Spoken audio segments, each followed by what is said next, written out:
नमस्कार साथीहरु, technical knowledge guide प्राविधिक ज्ञान निर्देशिका युट्युब च्यानलमा हजुरहरुलाई स्वागत छ। आज मैले एउटा यस्तो इमो सम्बन्धी टिप्स लिएर उपस्थित भइसकेको छु। साथीहरु, तपाई हेरिरहनु भएको छ टेक्निकल नलेज गाइड प्राविधिक ज्ञान निर्देशिका युट्युब च्यानल। साथीहरु, यो टिप्स रहेको छ हामीले हाम्रो डेस्कटप कम्प्युटर अथवा पीसीमा हाम्रो इमो मेसेन्जरलाई कसरी इन्स्टल गर्ने अथवा डाउनलोड गर्ने भन्ने सम्बन्धमा रहेको छ। साथीहरु, यसको लागि साथीहरु हामीले अब सुरु गरौँ।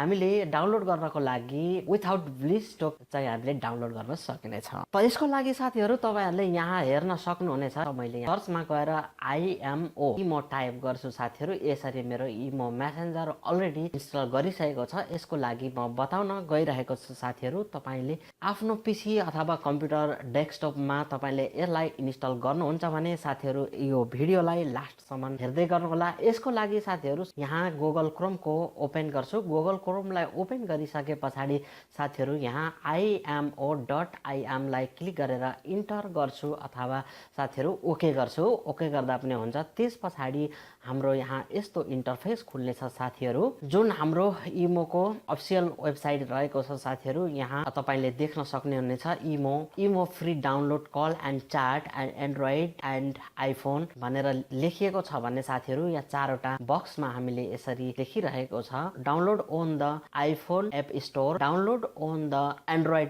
Play Store, download for Mac, download imo for window desktop भनेर लेखेको चारवटा बक्सहरु भित्र हामीले एप्पल स्टोर, एन्ड्रोइड र मैक विन्डोको स्क्रिनहरु देख्न सकिनेछ। साथीहरु, त्यसभन्दा तल डाउनलोड इमो एपीके नाउ भनेर लेखेको हामीले देख्न सकिनेछ। यसैगरी अब साथीहरु मैले आज डाउनलोड इमो फर विन्डो डेस्कटपमा गरेर देखाउन गइरहेको छु। यसको लागि मैले यहाँ डाउनलोड इमो फर विन्डो डेस्कटपमा क्लिक गर्छु। साथीहरु, त्यसपछि क्लिक गरिसके पछाडि साथीहरु यहाँ तपाईले देखिरहनु भएको छ यहाँ इमो सेटअप भनेर चाहिँ तपाईहरुले देखिरहनु भएको छ। यहाँ इमो डाउनलोड हुँदैछ। साथीहरु, हाम्रो डेस्कटपको लागि अब यसको लागि केही हामीले वेट गरौँ।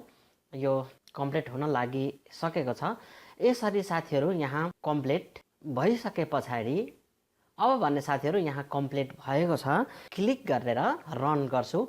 यहाँ रनमा क्लिक गरिसके पछाडि साथीहरु यसको टर्म अफ सर्भिसमा यहाँ यसको टर्म एन्ड कन्डिसनहरु तपाईहरुले देख्न सक्नुहुनेछ।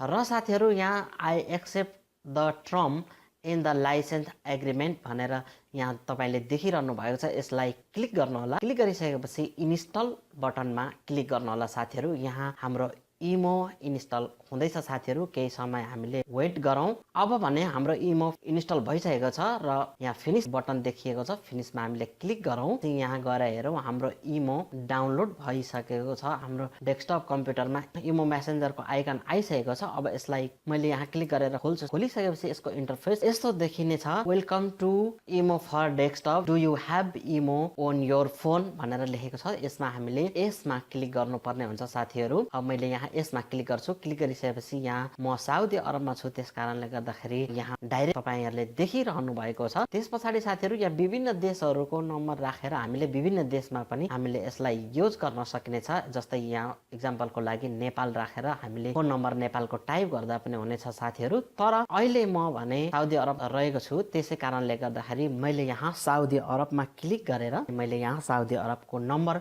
टाइप गर्छु। साथीहरु 5992244037। त्यस पछाडि साथीहरु एग्री एन्ड कन्टिन्यूमा क्लिक गर्छु। साथीहरु, यसरी क्लिक गरिसके पछाडि यसरी एग्री एन्ड कन्टिन्यूमा क्लिक गरिसके पछाडि डिजिटल कोडहरु मोबाइलमा आउनेछ। साथीहरु, मोबाइलमा यसरी डिजिटल आएको कोडहरु मैले यहाँ टाइप गर्छु। साथीहरु, जस्तै यहाँ 67602371 यसरी 8वटा जुन मोबाइलमा आएको कोडलाई हामीले यहाँ इन्टर गर्छौं। साथीहरु, यहाँ रहेको यो तीर चिन्हमा हामीले ओके गर्छौं। साथीहरु, ओके गरिसकेपछि तपाईको इमो अब डेस्कटप कम्प्युटरमा यसरी खोलिसकेको छ। साथीहरु, मेरो इमो कन्ट्याक्टहरु यहाँ कन्ट्याक्ट लिस्टहरु यसरी आइसकेको छ। साथीहरु, तपाईहरुले देखिरहनु भएको छ। अब म केही व्यक्तिहरुलाई अनलाइनमा देखेर म कल ट्राई गर्छु। यहाँ दीपक भन्ने एकजना दीपक राहुल साथी हुनुहुन्छ। उहाँलाई मैले कल ट्राई गरे।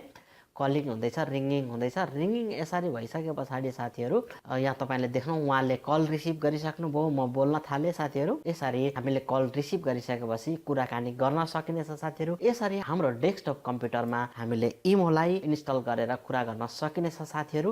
त्यस पछाडि हामीले यहाँ आएर आफ्नो एकाउन्ट सेटिङलाई पनि केही सेटिङ गर्न सकिनेछ। जस्तै इक्जाम्पलको लागि यहाँ तपाईँ देखिरहनु भएको छ, प्राइभेसीमा आए, प्राइभेसीमा यहाँ देखिरहनु भएको छ clear chat history, download account data, sign out यसरी देखाइरहेको छ। साइन आउटमा क्लिक गर्छु, त्यस पछाडि यस गरेर साइन आउट गरिसके पछाडि दोस्रो पटक मोबाइल हालेर पनि हामीले एक्टिभेट गरेर हामीले इमो डेस्कटप विन्डोमा युज गर्न सकिनेछ। हस् त साथीहरू, भिडियो कस्तो लाग्यो तपाईँलाई? यदि भिडियो मन परे लाइक, कमेन्ट, सेयर गर्नुहोला।